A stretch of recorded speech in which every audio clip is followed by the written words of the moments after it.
Alhamdulillah, kabar kita semuanya baik-baik saja, dan semoga kita semuanya ke depannya juga senantiasa dalam perlindungan Allah Subhanahu wa Ta'ala. Anak-anakku semuanya, sebelum kita mengawali pembelajaran di pagi hari ini, kita coba absensi dulu. Apakah semua hari ini masuk semuanya? Tidak. Tidak. Ada yang tidak masuk? Ada. Siapa Mbak yang nggak masuk hari ini? Eunike, Pak. Eunike. Kenapa Mbak nggak masuk? Izin ke Izin. luar kota. Keluar kota. Kita doakan semoga dalam perjalanannya senantiasa diberikan kemudahan. Amin. Amin. Oke, ada lagi yang nggak masuk? Ini sih ada Pak. Silakan. Kristalina Aris. Oh, Festelino, kenapa nggak masuk hari ini? Sakit Pak. Sakit. Kita doakan untuk saudara kita yang hari ini sakit, semoga senantiasa diberikan kemudahan dan segera lekas diberikan kesembuhan. Amin. Ya Rabbal Alamin. Oke anak-anak semuanya, bagi kita yang hari ini hadir, patut kita bersyukur, dan bagi mereka yang berhalangan, kita senantiasa doakan agar semuanya bisa tetap beraktivitas dengan baik. Mengawali pembelajaran kita di pagi hari ini, mari kita awali dengan doa bersama. Doa dipimpin oleh ketua kelas. Kepada ketua kelas, waktu dan tempat kami persilahkan. Di tempat duduk, siap gerak. Sebelum memulai pembelajaran pada hari ini, marilah kita berdoa. Berdoa mulai. Bismillahirrahmanirrahim. Bismillahirrahmanirrahim. Allahumma inna nas'aluka ilman nafi'a wa nas'aluka amalan mutaqabbala wa nas'aluka rizqan halalan thayyiba. Rabbi zidni ilma warzuqni fahma waj'alni min ibadika sholihin. Sallallahu ala sayyidina Muhammad wa ala ali sayyidina Muhammad walhamdulillahi rabbil alamin.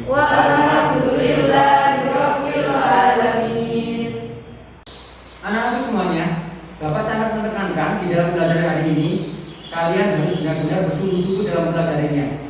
Karena sebagai salah satu bentuk penghargaan terhadap jasa para ulama yang telah menyebarkan Islam di Nusantara, maka hari ini kita akan mempelajari seberapa besar perjuangan mereka di dalam menyebarkan Islam di Indonesia. Oleh karena itu, sebelum kita masuk kepada materi, maka Bapak perjelaskan untuk tujuan kita pada pembelajaran di pagi hari ini. Pembelajaran kita tujuannya yang pertama adalah setelah kalian mengikuti proses pembelajaran dengan pendekatan saintifik, peserta didik mampu menyimpulkan teori perkembangan Islam di Indonesia dengan baik dan benar. Nanti akan kita saksikan video tentang pembelajaran. Kalian amati, analisis bagaimana sih teori perkembangan Islam di Indonesia. Yang kedua, dengan pendekatan saintifik, peserta didik mampu menganalisis strategi perkembangan Islam di Indonesia dengan penuh tanggung jawab. Ada beberapa sumber yang harus kalian pelajari. Dari sumber tersebut, kalian akan menganalisis strategi perkembangan Islam di Indonesia. Oke anak-anakku semuanya, di pertemuan yang lalu sudah kita pelajari sedikit banyak tentang sejarah perkembangan Islam. Oleh karena itu anak-anakku semuanya, Bapak ingin tahu apakah masih ingat dengan pelajaran yang sempat kita pelajari bersama? Ada yang tahu? Oke, Alifa, apa yang kamu ketahui dengan pelajaran sebelumnya? Menjelaskan tentang pengertian Islam yang rahmatan lil alamin. Oke, dijelaskan tentang pengertian dari Islam yang rahmatan lil alamin. Yang kedua, ada yang tahu? Oke, saudara Ayu silakan. Sejarah perkembangan Islam dari masa-masa. Sejarah perkembangan Islam dari masa ke masa. Jadi mulai dari masa Rasulullah sampai akhirnya masuk ke Indonesia. Ada lagi? Saya Pak. Oke, Gina, silakan Gina. Tujuan dakwah Islam. Tujuan dari dakwah Islam pada dasarnya salah satu sifat Nabi adalah baligh, yaitu menyampaikan. Dan tujuan dakwah adalah salah satu diantaranya menyampaikan dakwah dari Allah Subhanahu wa Ta'ala. Itu beberapa pelajaran yang sempat kita pelajari di beberapa pertemuan sebelumnya. Dan hari ini kita akan belajar tentang sejarah perkembangan Islam di Indonesia. Apakah kalian sudah siap? Siap.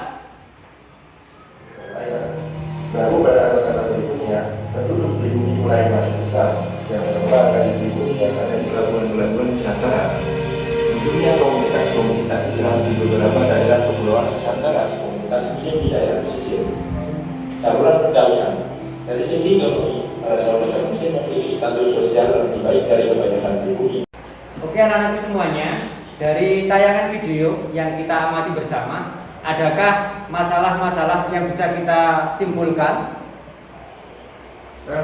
Oke Mas Dimas, silakan Mas Dimas, apa yang bisa kamu simpulkan dari materi tersebut? Selain dari perkembangan Islam yang dari Ahmad Mansur Nagara, adakah teori lainnya tentang masuknya Islam di Indonesia? Oke, tentang teori-teori masuknya Islam di Indonesia. Jadi dalam tayangan video tersebut kita dapati ada penjelasan tentang teori-teori masuknya Islam di Indonesia. Yang kedua ada lagi. Saya Pak, Silakan, siapa namanya?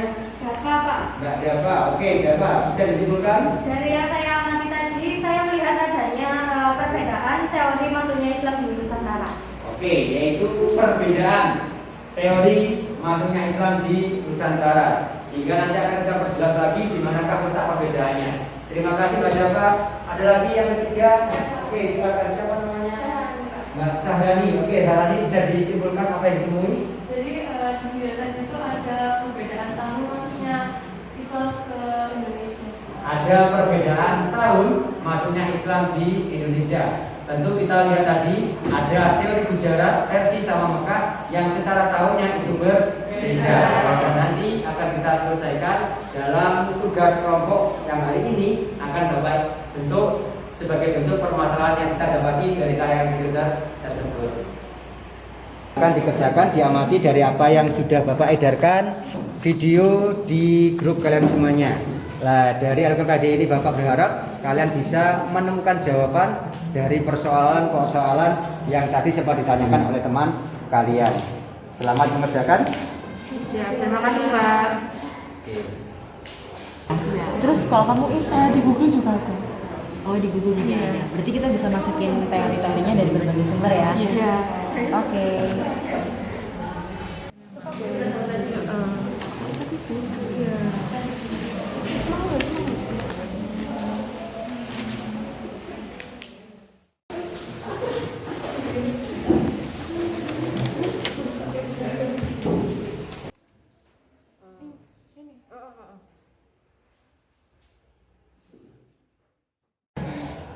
Anak-anakku semuanya, di depan kalian sudah ada beberapa perwakilan dari kelompok kalian semuanya yang akan mempresentasikan dari hasil diskusi dari masing-masing kelompok. Ada perwakilan dari kelompok 1, kelompok 2, dan kelompok 3 yang akan menyimpulkan hasil diskusi kelompok kalian dari materi kita di pagi hari ini. Untuk menyingkat waktu, kami persilakan kepada yang bersangkutan.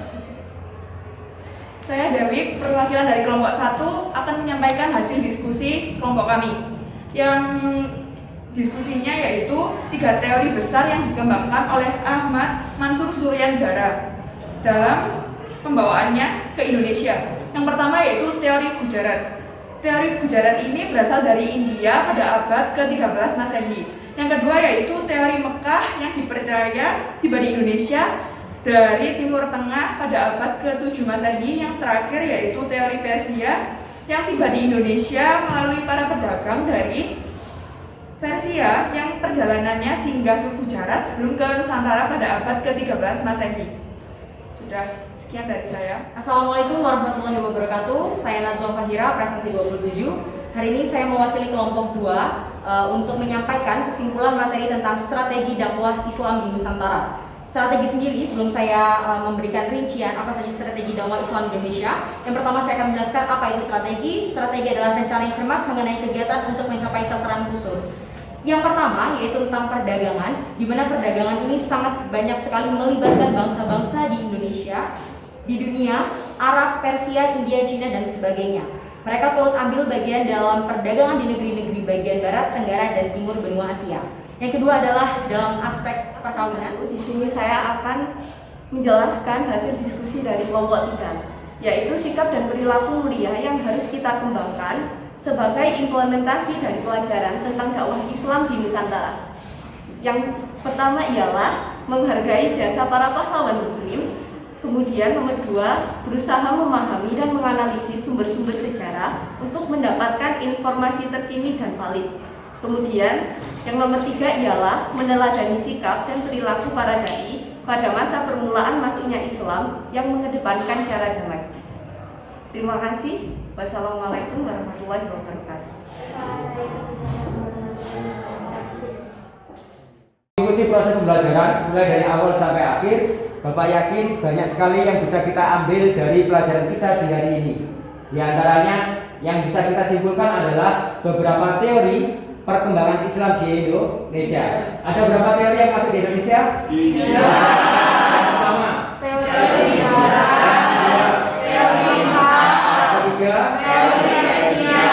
banyak strategi yang dikembangkan di dalam masuknya Islam di Indonesia. Di antaranya adalah strateginya adalah perdagangan, pernikahan, pendidikan, tasawuf, kesenian, politik. Itulah beberapa materi yang bisa kita simpulkan dari pelajaran kita di pagi hari ini. Hari ini sebagai bentuk penilaian dan evaluasi, silakan kalian segera menuju ke GC kelas kalian masing-masing. Bapak telah menyediakan beberapa soal untuk pengukur dari pemahaman kalian, baik bersifat penilaian pengetahuan, keterampilan, dan sikap. Mohon dikerjakan dengan baik, karena itu adalah sebagai bentuk pengukur dari kemampuan kalian di dalam memahami materi pagi hari ini. Tetap semangat dalam belajar dan semoga sukses selalu. Perdagangan apa sih ya? Nah, ya sing iki mlebu politik. Nah, terus iku sing nomor 5 iki mlebu perdagangan. Iya kan? Bener kan? Oh iya bener. Ayo, maksudku iki lho. Iya. Mengakhiri pembelajaran di pagi hari ini, marilah kita tutup dengan bacaan hamdalah bersama. Alhamdulillahirabbil alamin. Subhanakallahumma wa bihamdika asyhadu an la ilaha illa anta astaghfiruka wa atubu ilaik. Subhana rabbika rabbil izzati amma yasifun. Wassalamun alal mursalin. Walhamdulillahi rabbil alamin. Demikian, terima kasih. Semoga bermanfaat. Assalamualaikum warahmatullahi wabarakatuh.